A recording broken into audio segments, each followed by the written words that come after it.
Henry Anderson and I never had a proper wedding, not once in 50 years. At the beginning, he said we couldn't afford it, that being together was enough and a ceremony wasn't necessary. Then, as time wore on, he claimed we'd been husband and wife for so long that having a wedding now would be pointless. But on our 50th anniversary, he held a lavish wedding, one that had the entire town buzzing. Only it wasn't with me, it was with the woman he had truly loved all along. From a distance, I watched him in his finest suit, holding that other woman close. The crowd cheered loudly. Among them was my son, Jose, celebrating the event as if it were the happiest day of his life. I stood there, alone, frozen, my mind drifting back over our 50 years together. What exactly had I been through? From the cramped 300-square-foot rental where we first lived, to the spacious house with the garden we built side by side. From tirelessly raising Jose to now caring for our grandson, just as I had cared for my son. I was 70 years old. 50 years of exhaustion and heartache. I had reached my limit. Henry came home still dressed in that same suit, but now with a faint lipstick stain on his collar. Behind him trailed Jose and his family. I sat on the couch, feeling like a stranger in my own home, no lights on, no dinner prepared.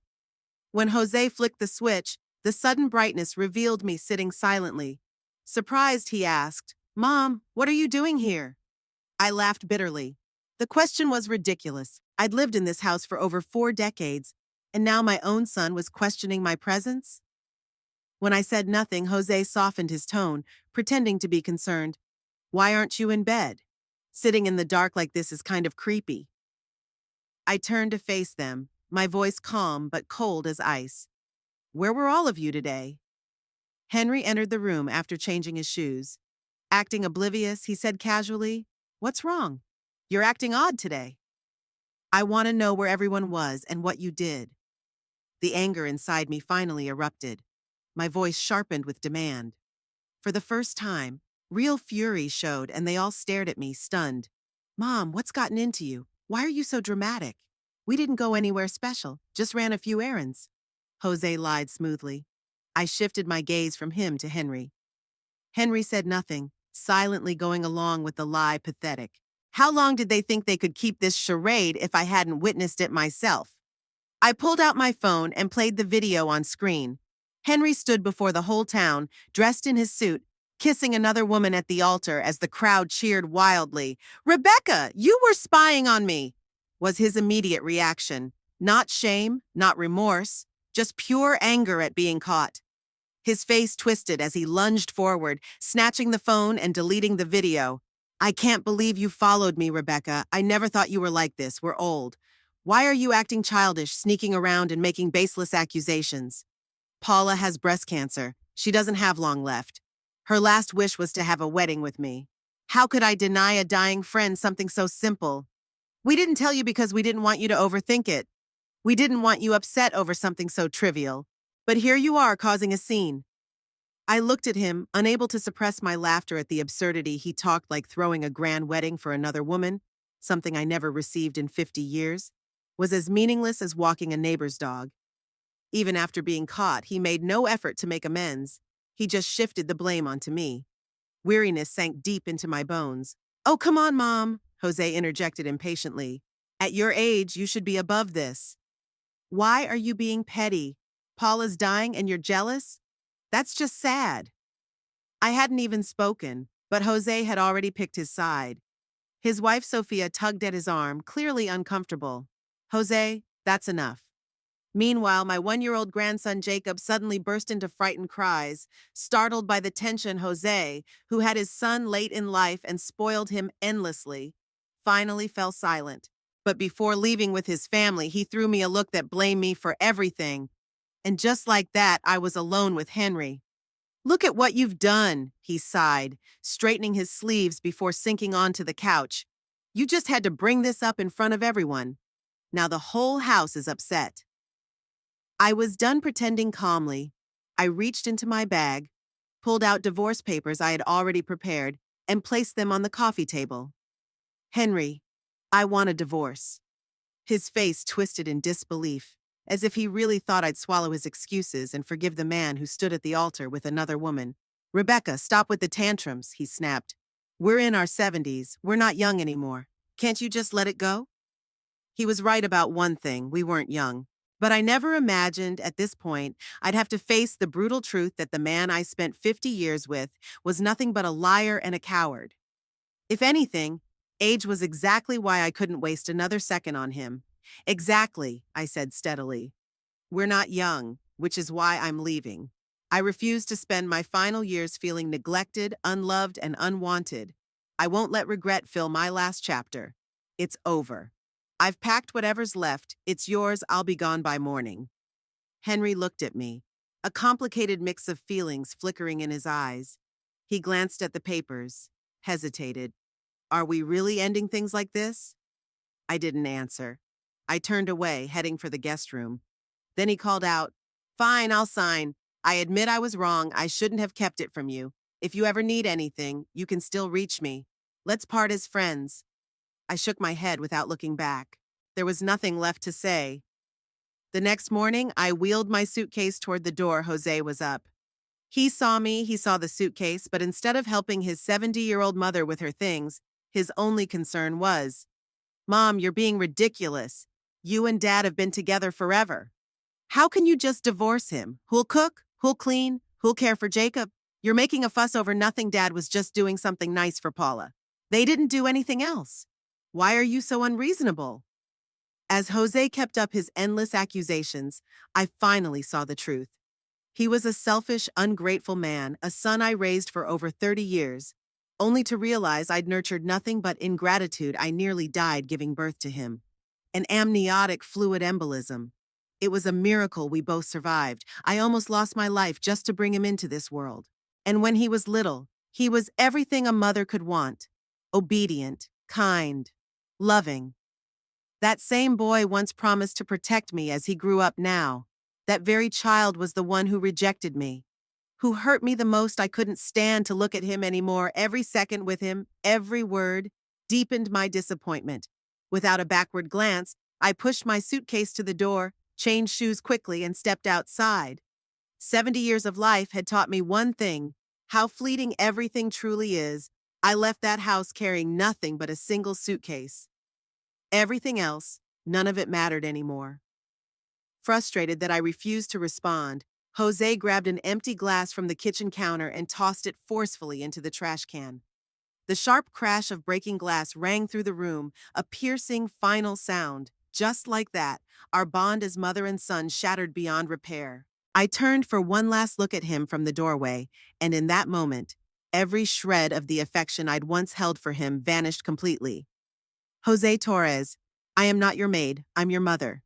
What makes you think it's my job to cook, clean, and wait on you? Maybe I spoiled you too much all these years. That's why you've become like this. You've let me down, Jose. When I'm gone, I hope you take a moment to reflect on everything I've sacrificed for this family. With those words, I was done. I didn't care if he had more to say or if he wanted to argue. I simply turned and walked away.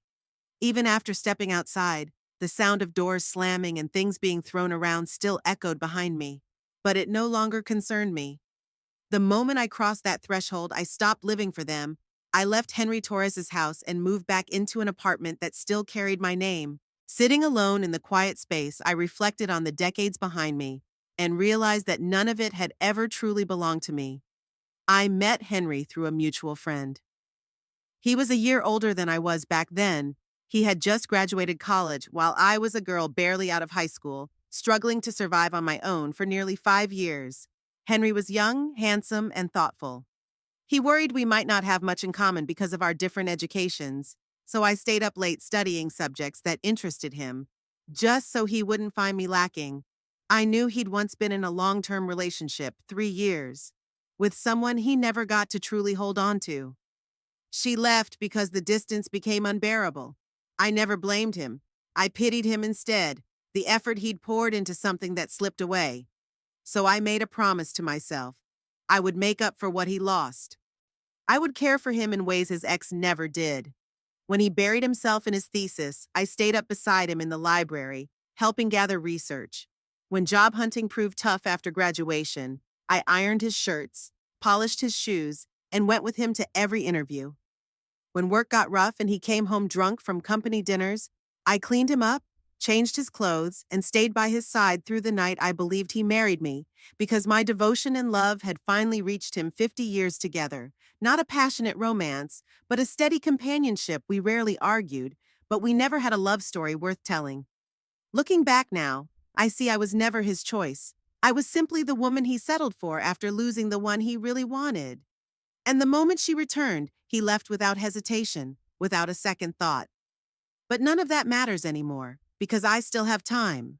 For the rest of my years, I won't waste a single moment on him. When word of my divorce spread, my friends were shocked, but they didn't judge or question me. Instead, they stood by my side, just as they always had. Jose, on the other hand, wouldn't stop harassing me. He sent message after message, repeating the same worn-out nonsense, that I was too old to think straight, that I was embarrassing the family by insisting on divorce, that I would regret it someday. But his words no longer reached me. A few days later, I blocked his number completely. Without Henry and Jose in my life, my days became blissfully simple. For the first time in decades, I only had to think about myself, what I wanted to eat, where I wanted to go. I didn't have to cater to anyone else's wishes or put another person's needs before my own. After a month of peaceful solitude, a decision took root. I was going to travel.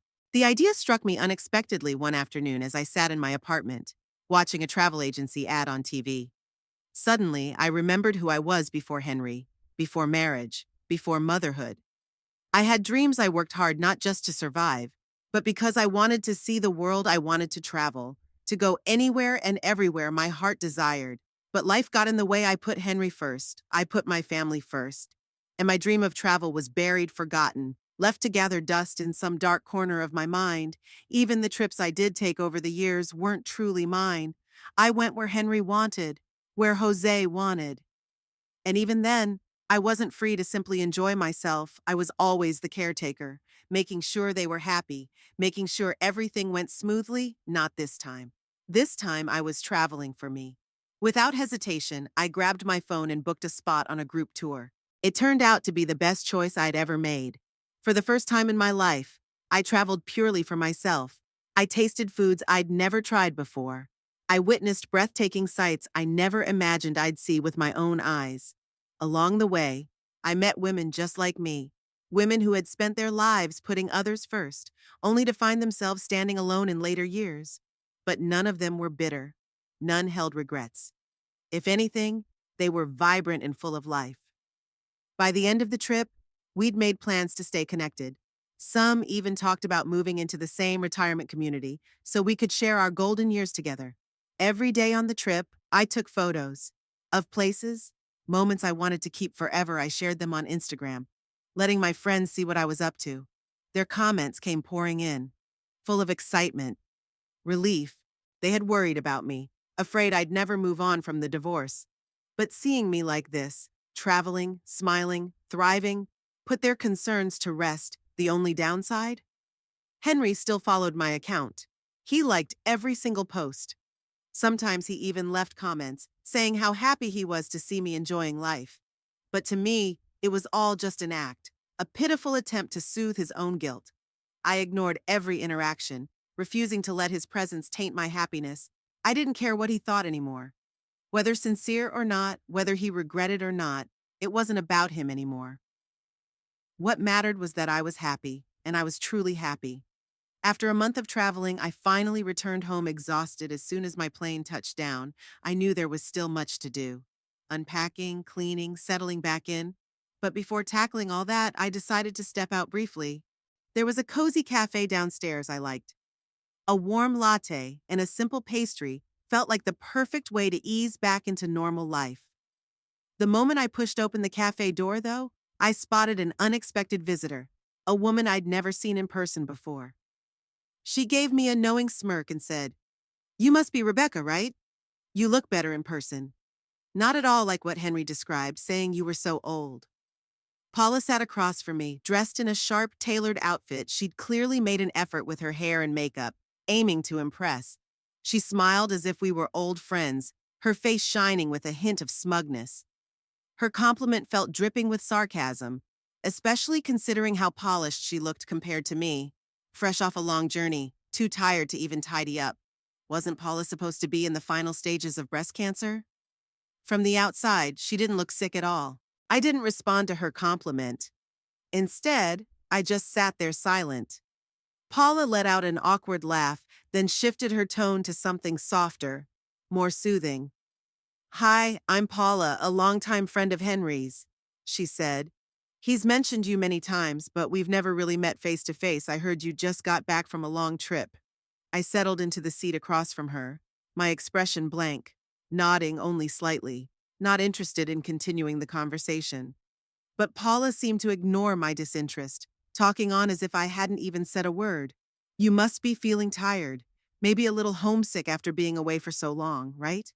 At our age, we tend to get sentimental. Life's been long, full of losses and gains. Henry and I, for example, we had to end things because the distance was just too much. Honestly, we've always cared for each other, but it was just too painful to hold on." She paused, her smile growing wider, her eyes sparkling with a strange mix of pride and wistfulness. "Now, after all these years, we're both old and gray. We don't want any regrets left between us." I couldn't help but laugh out loud. "So to make up for what you missed back then, I'm supposed to hand over nearly 50 years of my life and step aside for you two, right?" I said, sarcasm thick in my voice. "Rebecca, I know we hurt you," she began, as if she hadn't heard me at all. "But feelings aren't something you can control. A few months ago, I was wrongly diagnosed with breast cancer. When I heard, it felt like my world was falling apart. I was terrified. I reached out to Henry, thinking he might not want to see me. But he came." A soft smile played on her lips, joyful, proud, as if she expected me to be moved by this story. But I wasn't. I didn't care. "Still," she pressed on, oblivious to my silence, "you don't know how scared he was when he heard he held me. Cried for hours. I was deeply touched after all these years. I never thought Henry would still care for me." She leaned forward, her voice gaining excitement. "That's why when I asked for a big grand wedding, he was like a child, so thrilled he promised I'd be the happiest bride ever. He was the one running around organizing everything." I raised an eyebrow, finally understanding why Henry had been working late every night these past months. It was all for her, for their wedding. Everything was staring me in the face, but I'd been too numb from years of dull routine to notice my patience snapped. I cut her off, unwilling to listen to her gloating any longer. "Save me the details of your love life. Honestly, I don't care. Whatever happens between you two now is none of my business." I stood up, called the waiter over, paid, and grabbed my croissant to leave. "In such a rush?" Paula asked, a flicker of hurt in her voice. "I still have so much to say." "If you don't want to listen, then fine," she added, her tone dripping with fake remorse. Her insincerity made my skin crawl. Since she invited it, I had no reason to spare her feelings. I paused, turned back, and fixed her with a firm stare. "Seriously, can you at least have some dignity at your age? Let me remind you, you knew Henry was married? You stole my husband and shamelessly had a wedding with him. You're openly the other woman in my marriage. You don't need to dress up your twisted love story with talk of passion. If you truly loved him, why did you wait 50 years to finally be together? What were you two doing all that time?" My voice wasn't loud, but it was steady and clear. Suddenly, the entire cafe fell silent, eyes shifting toward us. Paula's mouth snapped shut, her eyes reddening as she slipped into the victim role, fishing for sympathy. "Rebecca, what are you saying?" she whispered. Just then, Henry burst in, looking disheveled and frantic. Seeing Paula's swollen eyes, he rushed to her side and pulled her into a tight embrace. His concern was so over the top it made my stomach twist.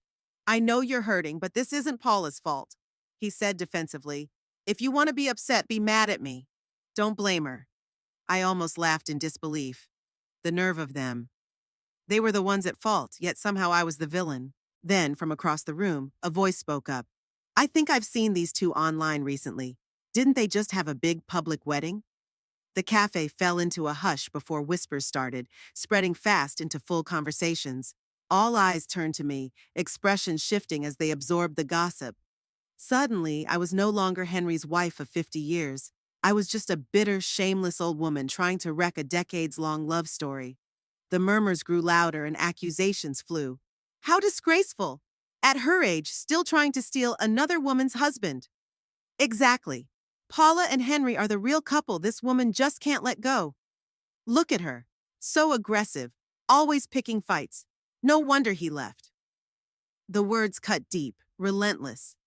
To those strangers, I had become the homewrecker Henry, standing frozen amid the chaos, hesitated, maybe even considered defending me. His eyes flickered toward me, filled with what looked almost like guilt. But Paula wasn't about to lose her grip. She clutched her chest, face contorted in pain as she leaned heavily on Henry.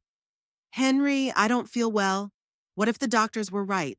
What if the cancer diagnosis wasn't a mistake? And just like that, Paula collapsed into his arms, pretending to faint. Henry panicked instantly. Any guilt or resolve to defend me vanished in a flash. Paula, stay with me, he shouted. He didn't look back at me, didn't care that I was humiliated, accused falsely in front of strangers. No, his only concern was Paula. Scooping her up, he rushed for the exit, barking orders for someone to call an ambulance. The bystanders who had just been gossiping eagerly jumped to help, pulling out phones, offering aid. And me? I was nothing. No one cared about my side. No one wanted the truth.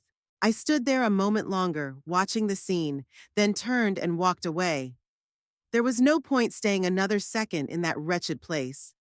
When I finally made it back to my empty apartment, I barely had the strength to shed my coat before collapsing onto the couch. For the first time in ages, I let myself cry. I cried until my chest ached. I cried for the years wasted, the humiliation endured, the unbearable injustice. Henry was a selfish, heartless bastard. He tossed me aside, trampled on our decades together, and now he didn't even have the decency to acknowledge all I had suffered. He didn't care that I was mocked, torn apart by strangers. Why was he allowed to play the victim? Why was I, the wife of 50 years, forced to endure the humiliation of being branded a homewrecker? Worse still, why did I have no proof that I had ever truly been part of his life? The realization hit me like a punch to the gut. Throughout half a century of marriage, Henry and I never had a wedding. In those early, tight-money years, we barely took any photos together later. When we moved, I left behind the few pictures we had now. The only undeniable evidence of our union was the son we shared, Jose Torres. That ungrateful, selfish excuse for a son. But even he had long ago turned his back on me. I knew he'd heard about what happened at the cafe. My phone buzzed relentlessly with messages from him, not one asking if I was all right, not a single word of concern for what I had endured. No, Jose had only one thing to say. He called me cruel, heartless, spiteful. He accused me of making a scene, of pushing Paula too far, of causing her to faint. Why did you have to do this, Mom? What was the point of making everything worse? Paula was being kind to you, and you just had to stir up trouble. What's wrong with you? Don't you care you nearly landed her back in the hospital? That was my son. The boy I had nearly died giving birth to. The child I had raised and loved and sacrificed everything for. And now, he was calling me a monster. In that moment, I had no choice but to confront the truth I'd long avoided. I had made so many mistakes in my life. I had married the wrong man. I had raised the wrong son. I had wasted 50 years on people who never truly loved me at all. In this digital age, scandals spread like wildfire. The confrontation at the cafe, my clash with Paula, her dramatic fainting, Henry rushing her to the hospital, had all been recorded by nosy bystanders. Within hours, the video went viral. But of course, the footage didn't include my accusations against Paula. The clip circulating online showed only Henry yelling at me, demanding why I was tormenting his beloved Paula. The person who posted it didn't bother with neutrality. They framed Henry as a heroic defender of true love, protecting his partner from a jealous, vengeful ex-wife trying to sabotage them. Imagine that. 50 years of marriage, betrayal, and discard, and now I was being cast as the mistress. The comments were merciless. Hundreds, no thousands of strangers tore me apart, calling me despicable, pathetic, shameless, an old woman trying to wreck a beautiful love story.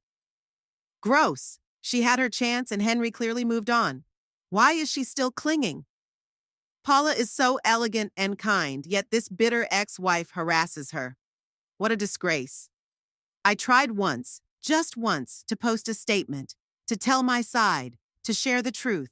But my words were instantly drowned in waves of new comments, fresh insults burying my voice before it could even be heard.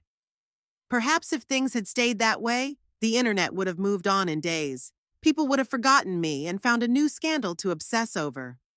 But then Jose, the son I'd poured my life into raising, drove the final nail in the coffin. At the peak of the controversy, while my name still trended in the worst way, he posted a photo online.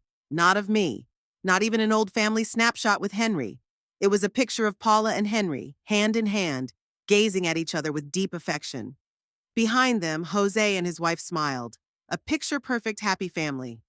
Beneath it, the caption read, "As long as my family is together, that's all that matters." My own son, publicly choosing her over me. To the world, that was all the proof they needed. If my own child sided with Paula, then obviously I was the problem.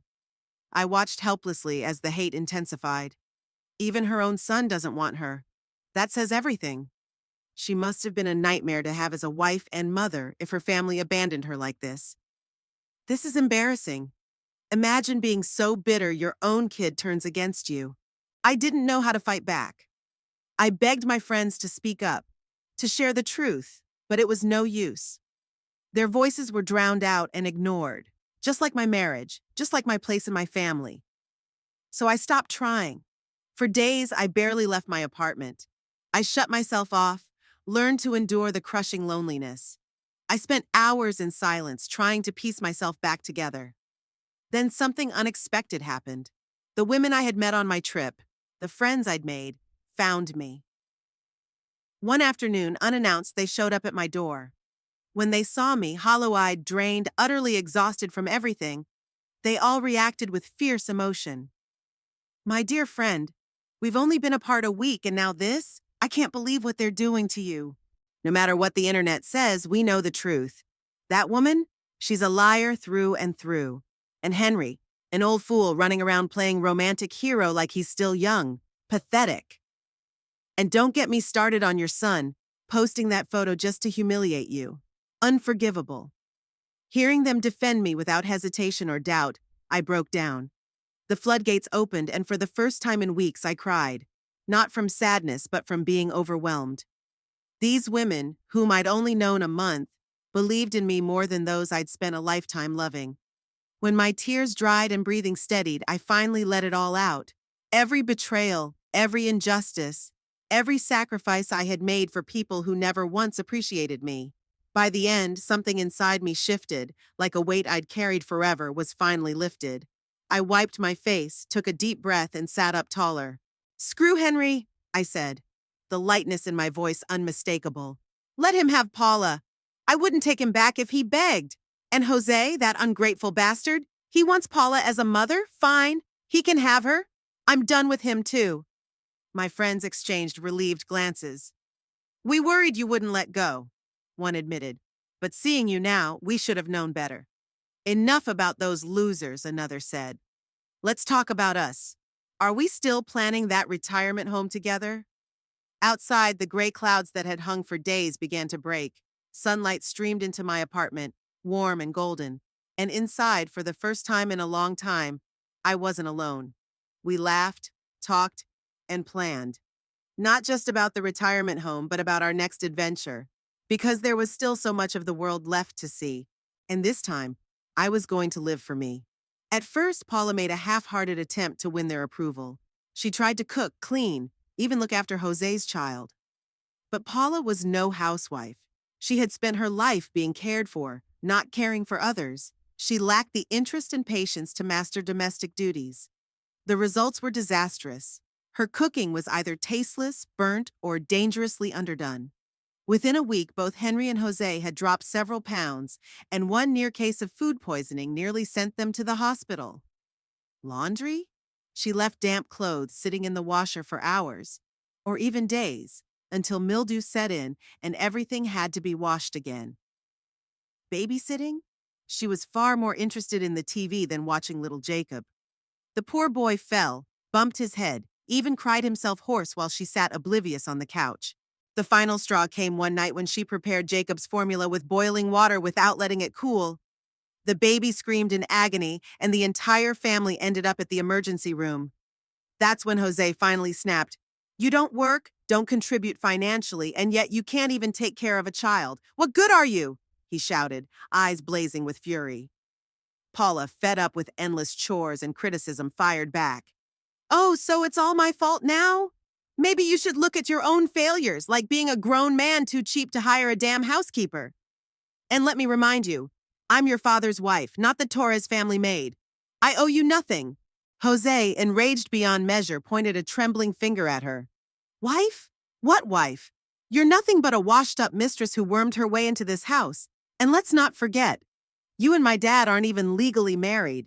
So as far as I'm concerned, you're not family. Paula's face contorted with rage. Oh, now you care about family? Where was that passion when you and your father forced her out? Regretting it now? Thinking of begging her back? She grabbed Henry's arm, desperate for support. But Henry, weary and defeated, stayed silent, his face dark with exhaustion. Even he seemed drained by the endless fighting. Their shouting match at the ER grew so loud that a doctor had to intervene, asking them to quiet down. They ignored the request. Only when hospital security arrived were they forced to leave. Unfortunately for them, a bystander had recorded the entire scene. Within hours, the video was online, and it blew up. This time, the internet saw the truth. People connected the dots. This was the same Paula from the earlier viral scandal, the poor innocent woman Henry protected from his evil ex-wife. It turned out she was just a manipulative homewrecker. Outrage was swift and fierce. People dredged up my old statement, the one everyone ignored before. Now my story had an audience. So let me get this straight. This woman broke up a 50-year marriage, then played the victim. Henry and his son tossed away a real wife and mother for this? Jose Torres is the worst. He publicly humiliated his own mother just to praise a mistress. Absolutely disgusting. Rebecca, if you see this, we believe you. You deserved better than those awful people. The backlash was brutal. Henry, Jose, and Paula became public pariahs overnight. Jose's sales job depended heavily on reputation. Soon after, his boss found a reason to let him go. With a poisoned name, he couldn't land another position. Unemployed and bitter, he spent his days fighting with Paula, threatening to kick her out. Henry, caught between the woman he loved and his ruined son, was powerless. No matter his choice, he lost, so he gave up. He spent hours staring blankly out the window, sighing endlessly. Meanwhile, Jose's wife Sophia became the only responsible adult at home. She worked full-time, then came home to cook, clean, and care for their son, overworked and exhausted. Finally, she reached out to me. Mom, when are you coming back?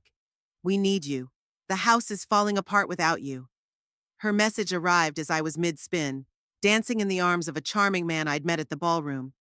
I glanced at my phone, smirked, and flipped it face down. I was finally living for myself, and I wasn't going back. Fernando was around my age. Widowed 10 years prior, he never remarried but found solace in dance. At the ballroom, he was a regular, a warm, elegant, effortlessly charming man. People were drawn to his kindness. Tonight, he patiently guided me through steps, correcting my posture with gentle encouragement, much like I once did for Henry, leading him step by step towards success. But the peace didn't last. Sophia had told me Jose was growing impatient since I wasn't answering messages. And, as expected, he found me. The moment he saw me laughing and dancing with Fernando, his face twisted in fury.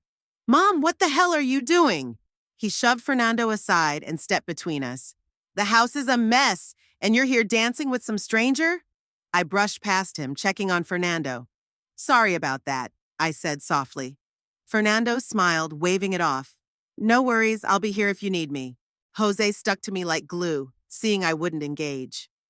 Mom, you're not young anymore. It's unsafe to live alone, let alone move into a retirement home. Nothing beats your own house. I'm taking you home now. There's a big dinner waiting. Dad misses you. He talks about you all the time, begging me to bring you back. Whatever misunderstanding there is, you two just need to talk it out. Couples fight. It's normal. His voice grated on my nerves. Enough, Jose. I'm tired of listening. Before he could argue, my sisters arrived. my wonderful friends who stood by me through everything. They smiled warmly at me, but their expressions froze when they saw Jose. Their warmth turned sharp, dripping with sarcasm. Well, well, well, what blew this guy in? The same Jose who ignored his mother's pleas? What a miracle! I didn't stop them. I smirked and added, Exactly. A dead man suddenly coming back to life. It's honestly terrifying. Jose's face darkened, but my friends weren't done. Let's not forget, you threw your mom out. You welcomed the homewrecker into your house. Now you're crawling back? Hilarious. Your mom is thriving. She has us. New friends, and honestly, she's having more fun now than when she was your unpaid maid. Fun isn't even the right word. She's ecstatic. Meanwhile, your home's falling apart. Sounds like jealousy to me. They laughed, and I laughed with them. It was funny. I had spent decades suffering in that house. The moment I left, I won. I had freedom, peace, happiness. They, Henry, Jose, Paula, were miserable. Jose opened his mouth, hesitated, then forced down his pride. His voice turned pleading. Mom, I know I was wrong. Can you forgive me just once? Paula's gone. I kicked her out. You don't have to worry anymore. You can come home now. I shook my head firmly. I'm not going back. Jose's face crumbled, and then, to my absolute disbelief, he sank to his knees right there in front of everyone, crying like a child. A performance. Just theatrics, and I was done watching. One of my friends sighed, unimpressed. Another grabbed my arm, gently pulling me away. Come on, let's not waste time on him. Let's go dance. I let them lead me without hesitation. The truth was, ever since Henry and Jose chose to side with Paula over me, they didn't matter anymore. I had a life to live. Just as we were about to leave, Jose's phone rang. It was Sophia.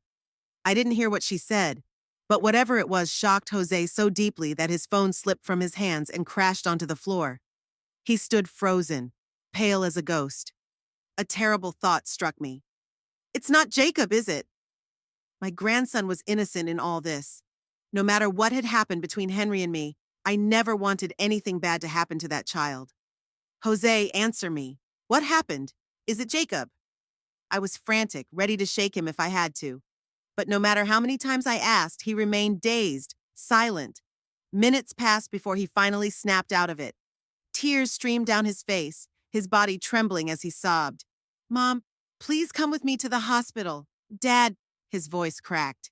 Dad had a stroke. He's critical. The doctor says he might not make it. Despite everything, despite all the resentment built up inside me, my heart faltered for a moment. I'd spent 50 years beside Henry. Even if he had hurt me, even if I no longer loved him, I couldn't deny what we had once shared. I stood torn, caught between past and present. Should I go? Should I care? Sensing my hesitation, my friend stepped forward with gentle firmness. Rebecca, if you want to go, then go. We know you've moved on, but 50 years don't just vanish overnight. That's right. Whether or not you still love him, seeing him one last time won't undo your life. But if you don't go, you might regret it. They were right. I wasn't doing this for Henry. I was doing it for myself. Without another word, I followed Jose to the hospital. Months had passed since I last saw Henry. There he was, hooked to machines, his frail body entangled in wires and monitors, still unconscious. Through the glass, I stood motionless. Sophia looked at me with pleading eyes, clutching my hand as she whispered, Mom? I said nothing. I didn't enter. I just stared at the man lying there. To say I felt nothing would be a lie. 50 years of marriage, no matter the pain, couldn't simply be erased. It wasn't love anymore. But there was something else. A weight of shared history pressing on my chest. Jose, meanwhile, was inconsolable. He crouched on the floor, sobbing, clutching his hair, repeating, How? How did this happen? Dad was fine this morning. How did this happen?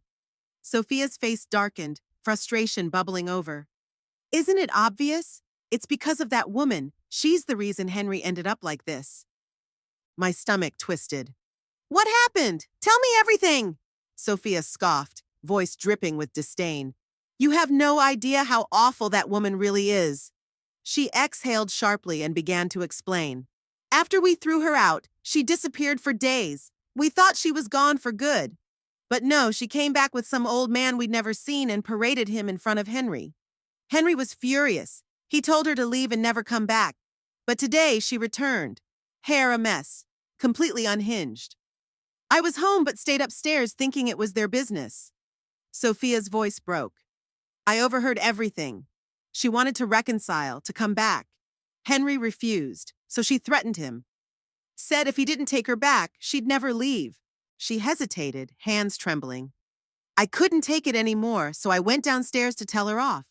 Before I got there, their argument escalated, then a loud thud. By the time I arrived, she was gone, and Henry was on the floor, unconscious, blood pooling around his head. He'd hit the corner of the table when he fell. I panicked, called an ambulance immediately, but it was too late. The doctor said it was a stroke. Jose, shaking with rage, sprang to his feet and stormed for the exit. I'll find that woman myself. I'll make her pay. Sophia blocked him. I already called the police. You need to stay here and wait for your father to wake up. I looked back at Henry's still form. I sighed, a long, tired breath. I wasn't sure what I felt. Pity, resentment, closure. Then suddenly a voice called out, "Who here is Rebecca? The patient keeps calling for her." A doctor hurried in, scanning the room. I raised my hand slightly. "That's me." "Come quickly," he urged. "He just woke, but he's critical. He won't stop asking for you." One last time, I thought. One final meeting. Then it would be over. I entered. Henry struggled to lift a weak hand, reaching for me, but his body was too frail. He could only stare. "Rebecca, you came. I thought you wouldn't want to see me again." I didn't answer. I walked to the side table to pour water. "No, don't." He shook his head weakly. "You don't have to do anything for me."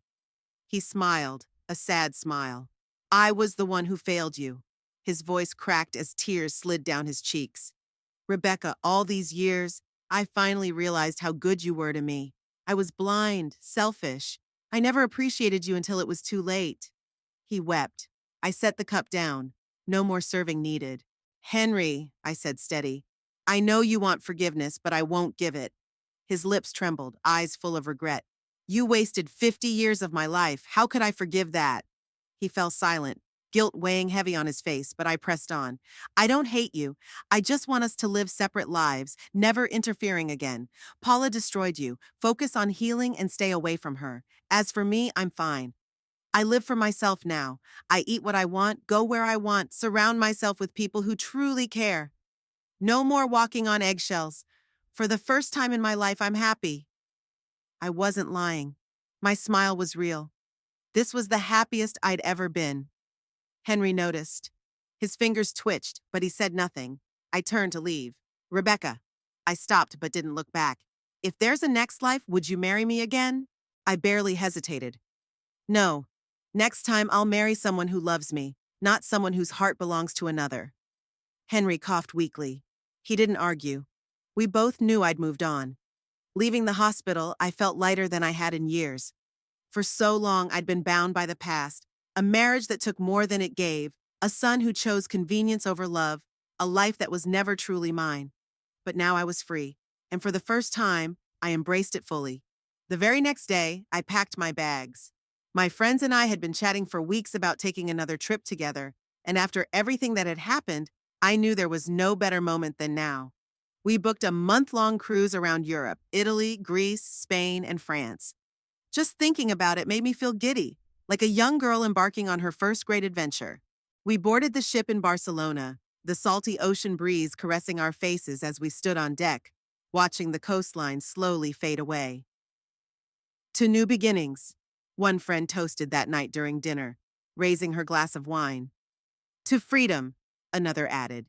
"And to never letting a man steal another second of our lives," I said with a laugh.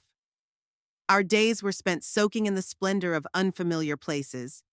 In Rome, we wandered among the ancient ruins of the Colosseum, feeling the weight of history around us as we followed in the footsteps of civilizations long past. In Santorini, we gazed as the sun melted into the Aegean Sea, painting the sky with golden and crimson hues, all while sipping crisp white wine from a tiny family-owned vineyard. In Paris, we indulged in the most decadent pastries at a cozy cafe hidden away from the throngs of tourists, laughing as we shared stories of our youth, old loves, lost dreams, and the remarkable lives we were still shaping for ourselves. All the while, I captured every moment. My phone filled with pictures, not to show anyone, not for approval, but for me. This was my life now, a life where each morning I woke excited rather than burdened, a life where happiness didn't require anyone's permission. And in quiet moments, sitting by the water's edge or standing beneath the Eiffel Tower's glow, I realized something profound. I wasn't just happy, I was truly at peace. Months passed, and the bonds with my friends grew deeper. We were no longer just travel companions. We had become family. And love, well, it found me when I least expected it. Fernando and I kept in touch after that magical night at the dance hall. When I returned from my travels, he invited me to dinner, not as a friend, but as something more. For the first time in decades, I allowed myself to feel again. He was patient and kind, and unlike Henry, he never made me feel like I had to prove my worth. We danced, talked for hours, and slowly, naturally, love tiptoed back into my life. Not the kind that demands sacrifice, but one that celebrates freedom, individuality, and mutual respect. One evening, standing on the balcony of my apartment, watching city lights twinkle in the distance, he turned to me and asked, "Are you happy?"